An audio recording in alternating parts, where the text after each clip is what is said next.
Alright.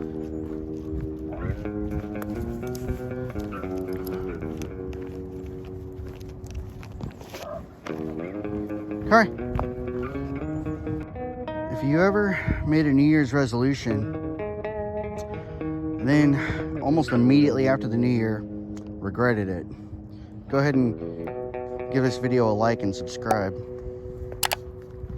What's up, y'all? So it's the new year, and my New Year's resolution was to walk the dog. Not a big deal, but I've been slacking. I trained my other dog really well. Kari, still a puppy. She needed the training. Come here. So I figured, get her really trained up. I'll take her out for a walk every day. And then, of course, we have a polar vortex winter storm come through, and it's cold as hell right now. So today, I want to head to the studio, and if the power looks like it's pretty okay, I'm going to record and track my new intro song. Maybe work on an outro song too, if I can get a chance to. And I've been wanting to do it for a minute. And the only reason I really haven't done it is because with the polar vortex, the power outages in Texas, they're not as bad. It's not like a couple hours, but the power has been flickering pretty steadily. Sit. So with the polar vortex, we were told we would have rolling blackouts and intermittent power outages. And I didn't want to risk running anything in the studio that might blow up, because I've have experience with plenty of things blowing up in the past. So Kari, sit.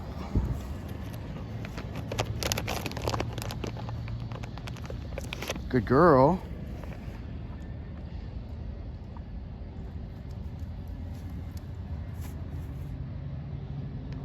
Right.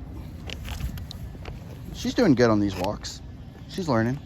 She's still pulling, but I got to do more of these. And right now it's really, really cold. Like really cold. Probably can't really tell, but it is really cold.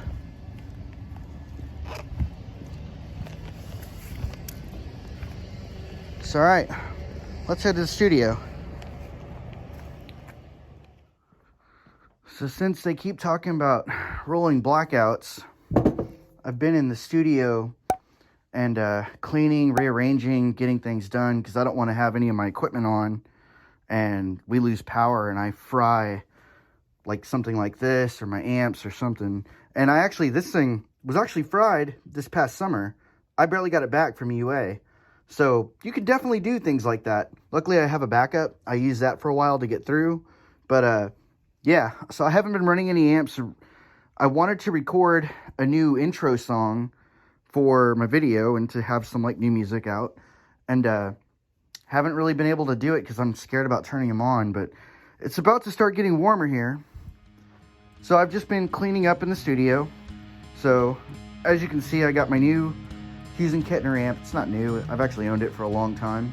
I just haven't been using it because I really like that orange amp. But Hughes & Kettner MK2 Smart 2 Triamp. 6-channel amp.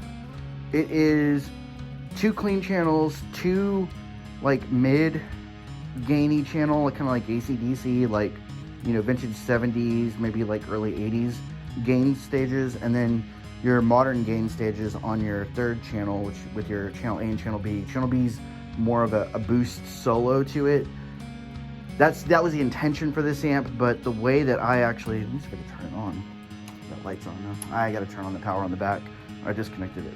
But the way that I have this amp set up for myself with 6 tubes in there, I have specific tubes lined up. And honestly, right now, I experimented so much with that amp, I couldn't even explain to you what's in there exactly.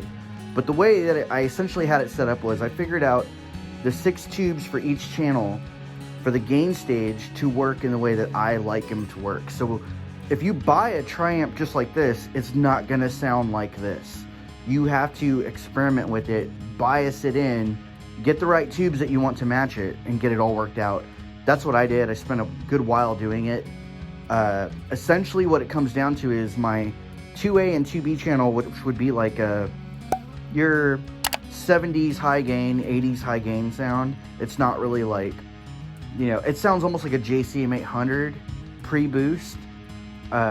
Those channels are a little bit more darker with high clarity on the treble side. They're not even darker. It's more of a mid push, honestly, which that doesn't really have that. It's usually a little bit more cleaner for a high gain channel. It's not even, I keep saying high gain, but it's like AC/DC kind of high gain. So a little less treble, but it still has clarity on the treble.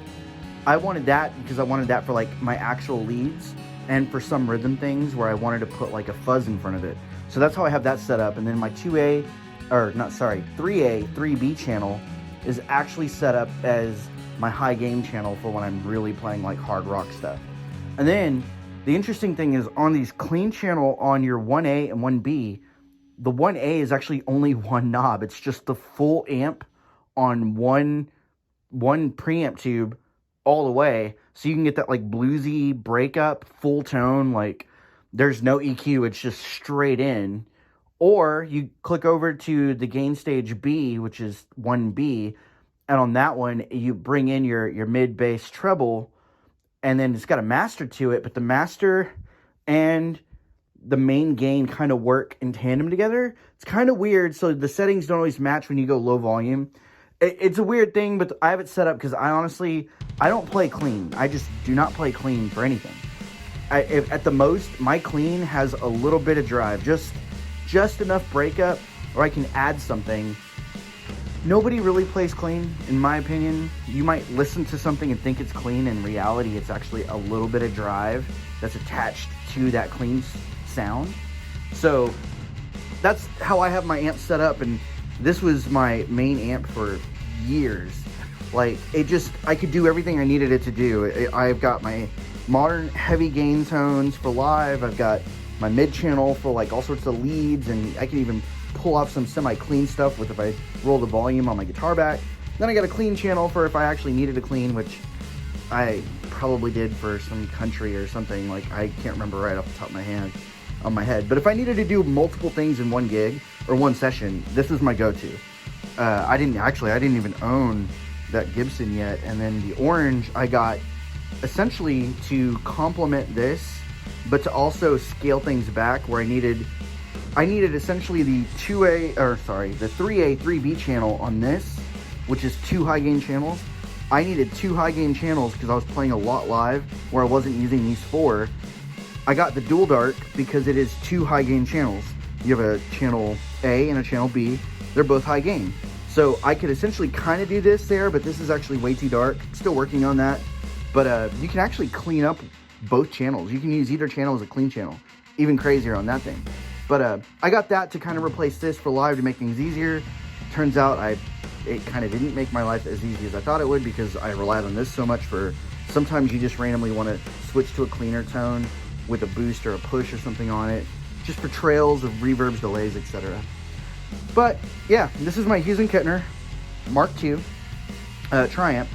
I run it through 2 orange cabs right now, at least. I do really enjoy this amp through that Marshall. It's just that orange dual dark is so low, mid, heavy that it pushes into that cab so well. Like, it just sounds like that heavy thumping hit your chest push, and it's great. This going through here sounds like your modern hard heavy music. If you think of bands like I Prevail, if you think of a modern band like maybe Norma Jean, I can't even think of another band necessarily, but just like modern hard rock, borderline metal, that's this combination. The speakers inside these cabinets right here are G12K100 Celestians, all 4 of them. So they're 100-watt speakers, which means that's a 100-watt head. I'm not going to blow or push those speakers enough to get the speaker breakup, so they're going to be really clear. And the speakers inside these cabs are actually, because the magnet is so heavy, it actually does this thing where it sounds like pre-EQ'd. Your lows are really tight your highs are kind of smoothed off on the high end. So it sounds like when you run it through and record it, it's already got an EQ curve on it just from the speaker. And from my perspective, when I'm recording, I like to get it right at the source and not have to mess too much in the system EQing things. If I can just put a microphone on it, get that sound, and pretty much capture the exact sound without having to run an EQ after, I can just start working from this. Like, it's literally plug and play. So this has been my go-to recording rig, writing rig, like just quite literally everything rig. That is what this is. It was in a road case. That's where I normally keep it. I might get a backup. I'm kind of looking for a backup at the moment for this. They make another version of it called the Duotone.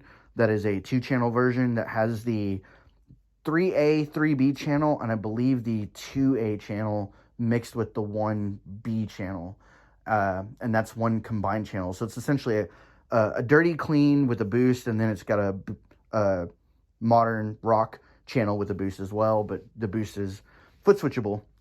But I mean, this thing works well for me. Like it does everything. So my plan is to use this amp for a new song, and probably for most of my new stuff this year. I don't know. I'll probably work that in. I've got some other things I'm working on as well. I just can't really turn anything on right now because we never know if we're going to lose power, because it's like 0 degrees outside right now, or -2 or something. So I've just been cleaning up in the studio and moving things around. And I also ran out of liquor, so I picked up some Texas whiskey. This is Brimstone Single Malt from Balcones. If you know, you know. This stuff is great. This is going to live here as I slowly complete it. And then I've got a backup. This is a Balcones also. This is Rumble. But I still have Buffalo Trace. I just don't have a lot, but I'll probably remove this for the time being. We'll put that up there, and then I'll just probably finish this here pretty soon. That way I can start off new liquor, new year, 2024. But yeah, I've been moving, cleaning. Got my fridge moved over. Wasn't there. Dehumidifier. I'm just cleaning up, moving things around in here, because I can't really turn anything on. I'm hoping here, I think after midnight, they're talking about we might be able to turn things on. I was seeing alerts from Encore and ERCOT saying we really can't. I'm still checking quite frequently, so we'll see. But yeah, so my studio's a mess because I'm in the process of cleaning and working on everything. And I'm getting it all set up so that I can start tracking a new song for my intro. Maybe even a new outro song if I can get enough time to do it. But yeah, so let's see if we're here long enough cleaning that we can actually start recording. All right.